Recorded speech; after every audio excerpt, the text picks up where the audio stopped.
الحمدللہ رب العالمین والعاقبۃ للمتقین اعوذ باللہ من الشیطان الرجیم بسم اللہ الرحمن الرحیم اللہم صلی وسلم علی عبدک ورسولک وحبیبک سیدنا محمد النبی الأمی وعلی آلہ واصحابہ وسلم۔ محترم پروفیسر ڈاکٹر حفیظ الرحمان سے، جناب خالد وقاص سے، صدر الخدمت فاؤنڈیشن خیبر پختونخوا، میرے بہت ہی محترم اور بڑے بھائی جناب شاکر صدیقی صاحب،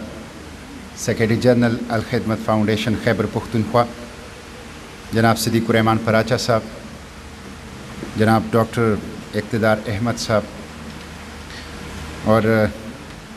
جناب جاوید گل صاحب، ہمارے محترم، ہمارے معزز محترم خواتین و حضرات، اور اس مجلس میں موجود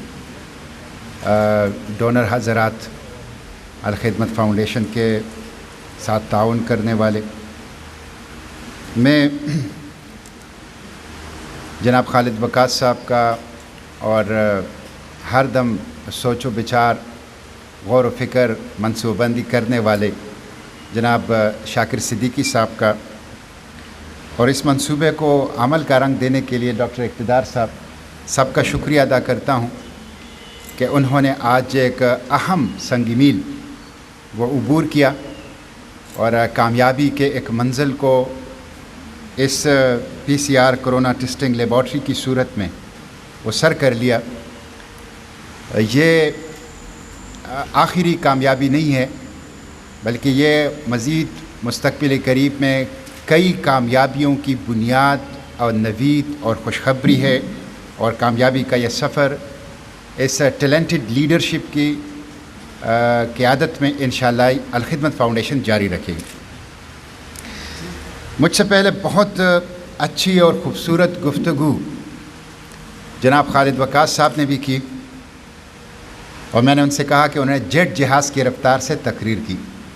اس بارش میں بھی وہ موٹر وے کے اوپر سفر کر رہے تھے، اور ڈاکٹر حفیظ صاحب نے تو آپ کو، جس کو کہتے ہیں نا دریا درکوزہ، کہ دریا کو کوزے کے اندر بند کر لیا، اور اعداد و شمار کی صورت میں پورے جو تقریباً 20 مارچ سے، بلکہ 18 مارچ سے جو پہلا اجلاس ڈاکٹر صاحب نے کی قیادت میں ہوا تھا، اس سے لے کر اب تک کا وہ بالکل چند منٹ کے اندر پورا نقشہ آپ لوگوں کے سامنے رکھ لیا۔ میں انہی کی گفتگو کو آگے بڑھاتے ہوئے کچھ ریپیٹیشن بھی ہوگی، جس کے لیے میں معذرت خواہ ہوں، اور کچھ اپنے خیالات بھی آپ لوگوں کے سامنے رکھوں گا۔ الخدمت فاؤنڈیشن، اس کے لیڈرشپ، اس کے والنٹیئرز، اس کے ڈونرز، یہ ہیروز ہیں، یہ اس قوم کے محسنین ہیں، اور میں تہہ دل سے ان کو سیلوٹ کرتا ہوں، ان کو سلام پیش کرتا ہوں۔ یہ ہماری سوسائٹی کی وہ اسٹرینتھ ہے، یہ ہماری سوسائٹی کی وہ حسن ہے، وہ خوبصورتی ہے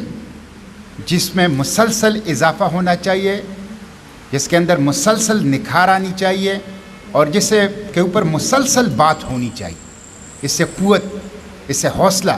سوسائٹی کو ملے گا، سوسائٹی کے افراد کو ملے گا۔ تو میں ان محسنین کو، جو لیڈرشپ ہیں، جو والنٹیئرز ہیں، جو ڈاکٹرز ہیں، جو پیرامیڈک سٹاف ہیں، جو نان ٹیکنیکل سٹاف ہیں، اور جو ڈونرز، ان سب کو خراج تحسین پیش کرتا ہوں، شاباش دیتا ہوں، اور تہہ دل سے اللہ کے حضور ان کے لیے دعا گو ہوں۔ یہ آج جو PCR کرونا ٹیسٹنگ لیبارٹری کا افتتاح ہو رہا ہے، اس میں ہیپاٹائٹس کی بھی رعایتی قیمت کے اوپر انشاءاللہ یہ ٹیسٹنگ ہوگی، اور اس کے بعد MRI کا بھی مستقبل قریب میں انشاءاللہ ان کی پلان ہے۔ اور یہ جو الخدمت ہاسپٹل پشاور ہے، یہ خیبر پختونخوا کا ہر حوالے سے غریبوں کے لیے، مستحقین کے لیے انشاءاللہ امید کی ایک جامع مرکز بنے گا، ایک جامع مرکز بنے گا۔ اور صرف پشاور کے اندر نہیں، بلکہ اسی ہاسپٹل سے یہ پورا نیٹ ورک خیبر پختونخوا کے ہر ضلع کے اندر ہیلتھ کا یہ نیٹ ورک انشاءاللہ ہم یہاں سے پھیلائیں گے اور یہ ہاسپٹل اس کا بنیاد بنے گا. جس طرح کورونا پینڈیمک کے حوالے سے بات آئی کہ یہ ہیومن ہسٹری کا ایک انپریسیڈنٹڈ چیلنج تھا. ایسی کوئی مثال ہیومن ہسٹری کے اندر ملتی نہیں ہے جیسے کورونا پینڈیمک.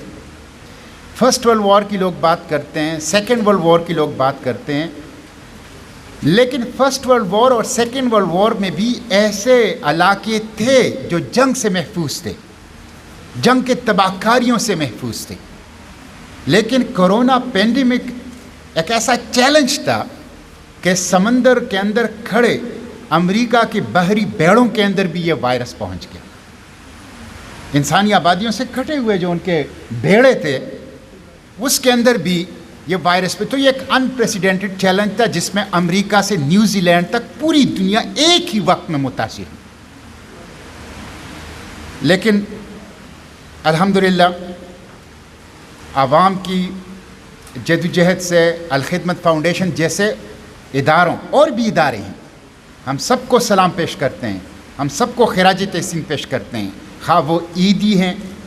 خواہ وہ الخدمت فاؤنڈیشن ہیں, خواہ وہ دوسرے ادارے ہیں, سب ہمارے ہیروز ہیں. انہوں نے آگے بڑھ کر اس چیلنج کو قبول کیا اور بڑے اچھے انداز سے اس چیلنج سے نبرد آزما ہوئے. پاکستان کے بارے میں مجھے پتہ ہے, ہمارے کچھ دوست ہیں, ڈاکٹرز ہیں جو یونائٹڈ اسٹیٹس میں ہوتے ہیں, وہاں سے واٹس ایپ کے اوپر جو اطلاعات دے رہے تھے تو کچھ تو ویسے ہی ہم خوفزدہ تھے اور ان اطلاعات کی وجہ سے مزید خوفزدہ ہو رہے. وہ کہہ رہے تھے کہ جس طرح پاکستان کی میسیو پاپولیشن ہے, جس طرح پاکستان کا ایک فریجائل ہیلتھ سسٹم ہے,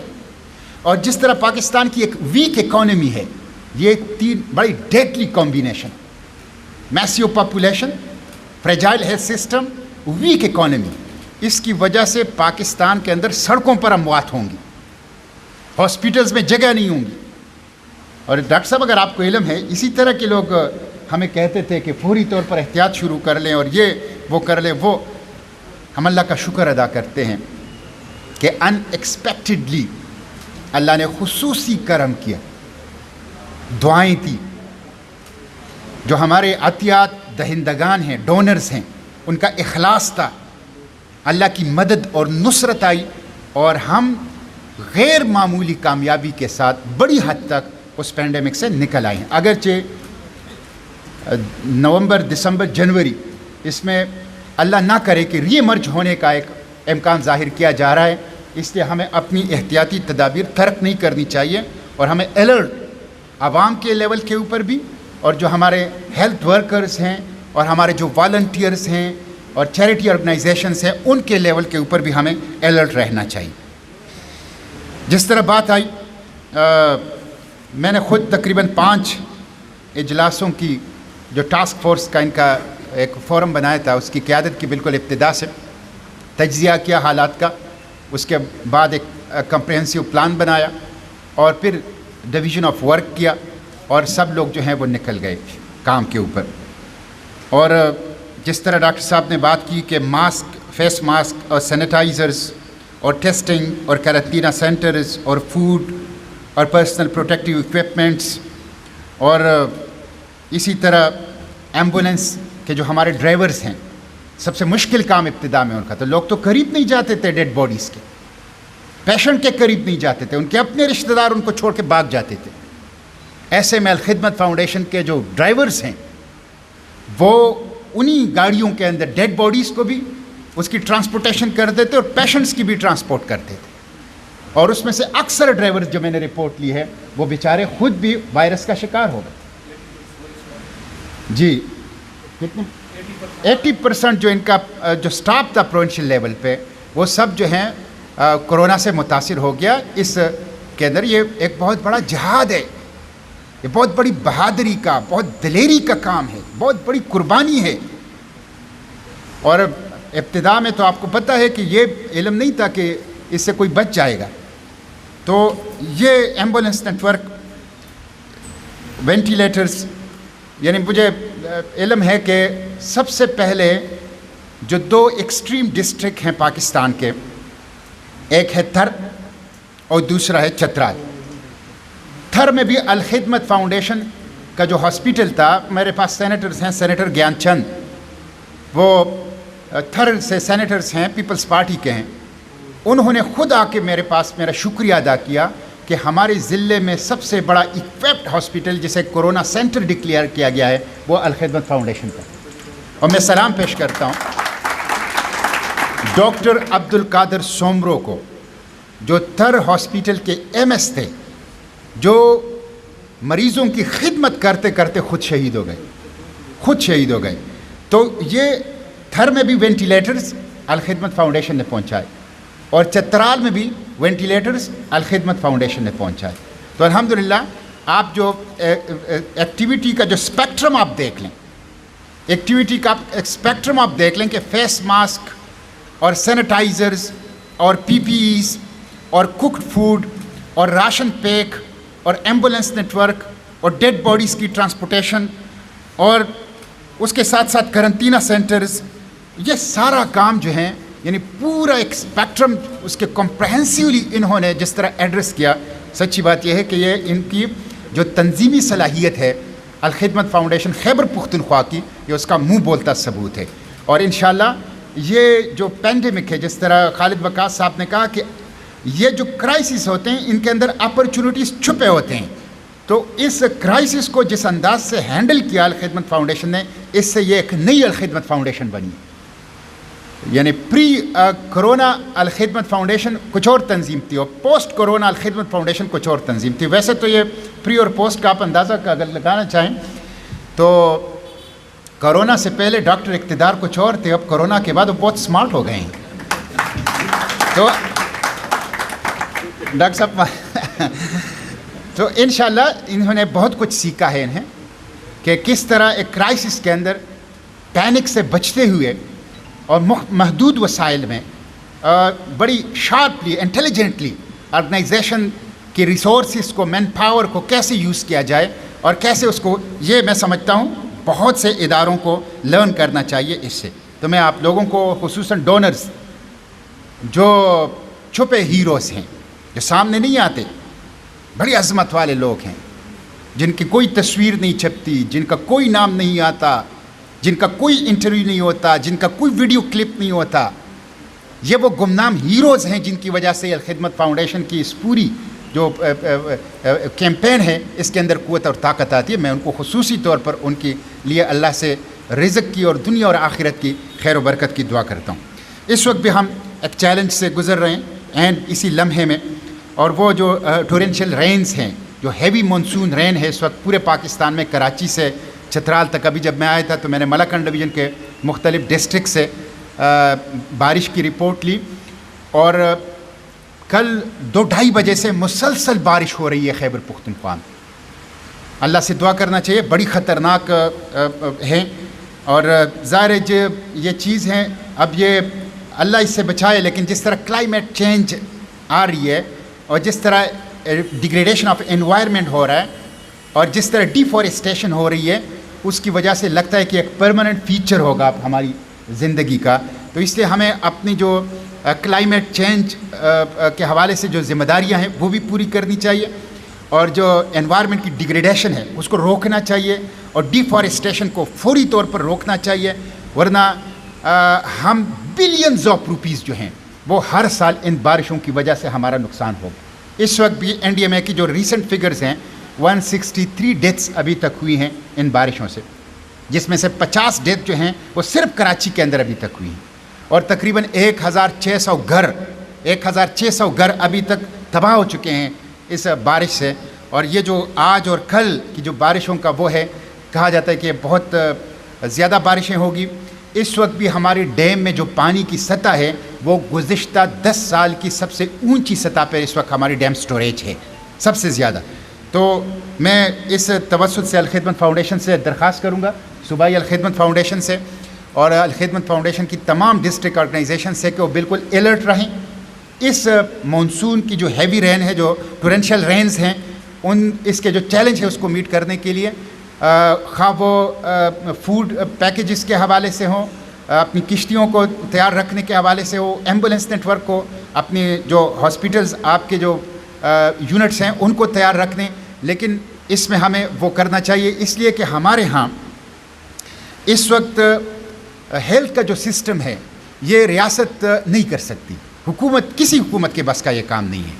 جب تک کلیکٹیولی پوری سوسائٹی آگے بڑھ کر اپنا حصہ نہ ڈالیں،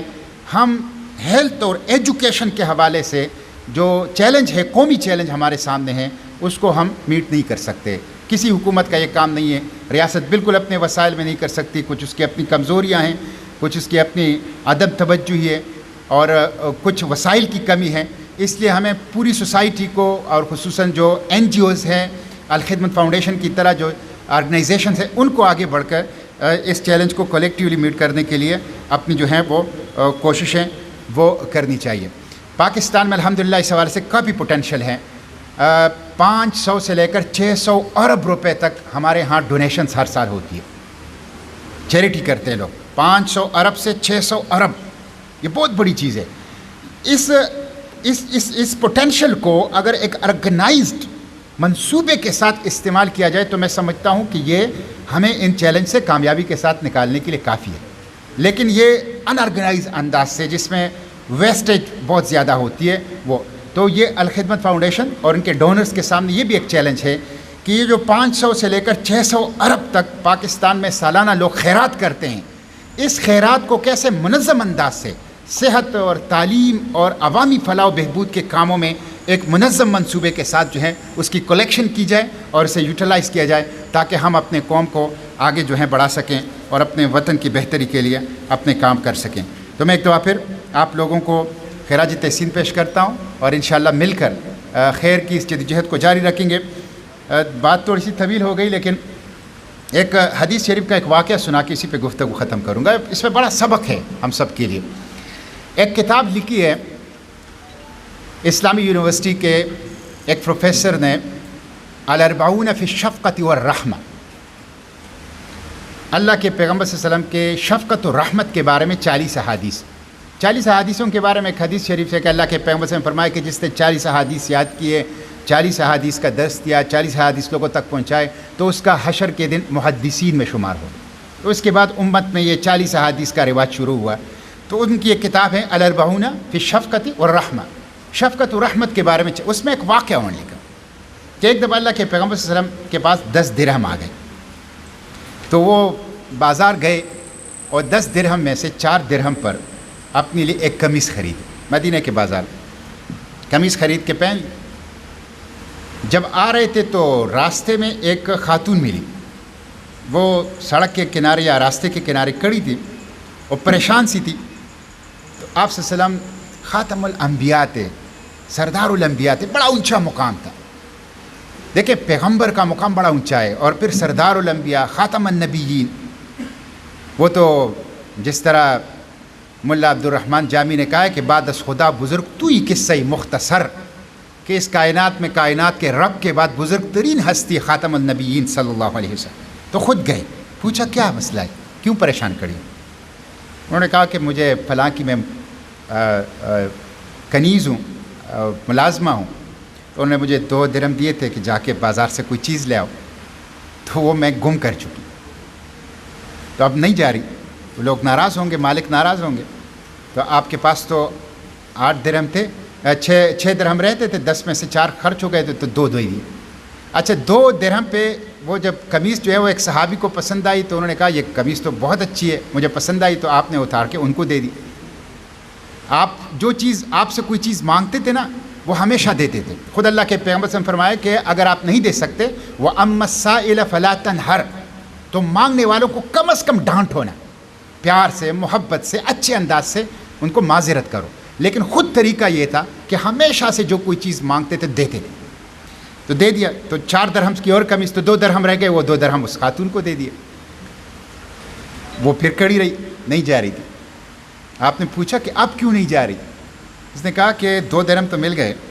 لیکن اب میں جاؤں گی تو کہیں گے کہ صبح سے گئی تھی بازار اور اتنی دیر کر دی، تو کیا کر رہی تھی بازار میں؟ تو اب جو تاخیر کا فیکٹر ہے تو اس کی وجہ سے مجھے، انہوں نے کہا اللہ کے پیغمبر میں کہا چلو میں آپ کے ساتھ جاتا ہوں سفارش کی۔ اب آپ دیکھیں نا، انسان بہت محترم ہے، قرآن نے، سنت نے، اسلام نے انسان کی احترام کا بے انتہا درس دیا ہے، بلا تفریق انسانیت کے احترام کا۔ تو آپ خود گئے ان کے ساتھ، تو دروازے پہ کھڑے ہو گئے، آپ نے السلام علیکم فرمایا، انہوں نے جواب نہیں دیا گھر والوں نے، پھر فرمایا، پھر جواب نہیں دیا، پھر فرمایا، پھر جواب نہیں دیا، چوتھی دفعہ ایک ہی سانس میں 3 دفعہ السلام علیکم فرمایا، انہوں نے جواب دیا۔ جب جواب دیا تو اللہ کے پیغمبر نے پوچھا کہ آپ لوگوں نے میری یہ 3 سلام سنے نہیں تھے کہ آپ لوگوں نے جواب نہیں دیا؟ انہوں نے کہا تھا کہ ہم نے تو آپ کا پہلے ہی سلام سن لیا تھا۔ تو اللہ کے پیغمبر نے فرمایا کہ پھر جواب کیوں نہیں دے رہے؟ انہوں نے جواب دیا کہ ہم چاہتے تھے کہ لسان رسالت بار بار ہمیں سلامتی کی دعا دے، ہم چاہتے تھے کہ آپ بار بار ہم پہ سلامتی کی دعا یہ کہیں۔ یہ دیکھیں محبت ہوتی ہے، وہ جو کہتے ہیں نا عشق اور محبت راستے نکالتی ہے اپنے لیے۔ تو پوچھا زہ مقدر زہ نصیب کیسے آنا ہوا اس غریب خانے پہ؟ تو اللہ کے پیغمبر سے فرمایا کہ یہ آپ کی کنیز ہے، یہ تاخیر ہو گئی ہے اس کو، تو میں سفارش میں آیا ہوں کہ اس کو آپ کچھ کہیں نا، اور میں اس کی سفارش کر رہا ہوں۔ تو انہوں نے کہا کہ آپ صلی اللہ علیہ وسلم کی اس گھر تک آنے کی وجہ سے آج سے ہم نے اس کو آزاد کر دیا، یہ اب لونڈی اور کنیز نہیں ہے۔ تو اللہ کے پیغمبر سے فرمایا کہ دیکھیں اللہ کتنا کریم ذات ہے، 10 درہم میں ایک گردن چھڑائی غلامی سے، 10 درہم میں اپنے پیغمبر کو قمیص پہنائی، 10 درہم میں اپنے پیغمبر کے صحابی کو بھی قمیص پہنائی، اللہ کا حمد کیا۔ تو اس پہ انہوں نے لکھا ہے، اس کی تشریح میں انہوں نے لکھا ہے کہ دیکھیں اس میں سبق ہے ان تمام NGOs کے لیے جو امت کے اندر کام کرتے ہیں، کہ وہ لوگوں کے درد بیان کرنے سے پہلے جا کے ان کا درد معلوم کریں، ان کے آفس میں کوئی نہ آئے، ان کے در پہ کوئی نہ آئے، وہ خود لوگوں کے پاس جا کے ان کا درد معلوم کرے اور ان کے بیان کرنے سے پہلے ان کا مسئلہ، ان کی تکلیف حل کرے۔ تو یہ رفاقت رسول کا ذریعہ ہے، محبت رسول اور عشق رسول کے سچائی اور صداقت کے لیے ضروری ہے کہ ہم خدمت کا یہ کام کریں اور اس پہ کوئی اجر نہ رکھیں سوائے اللہ کے رضا کی، سوائے اللہ کے پیغمبر صلی اللہ علیہ وسلم کی رفاقت کی، اور اس کے علاوہ کوئی اجر اس کے اوپر نہ رکھیں، کوئی عوض کوئی بدلہ اس کے اوپر نہ رکھیں، نیت یہ رکھیں۔ تو انشاءاللہ اس کے نتیجے میں اپنی سوسائٹی کو زیادہ بہتر، زیادہ ترقی یافتہ، صحت اور تعلیم کی سہولیات سے آراستہ اور ایک اچھی جگہ بنا سکتے ہیں۔ ایک دفعہ پھر الخدمت فاؤنڈیشن کی صوبائی قیادت کو، اس اسپتال کے ایڈمنسٹریشن کو شاباش، خراج تحسین، بہت شکریہ، جزاک اللہ خیر۔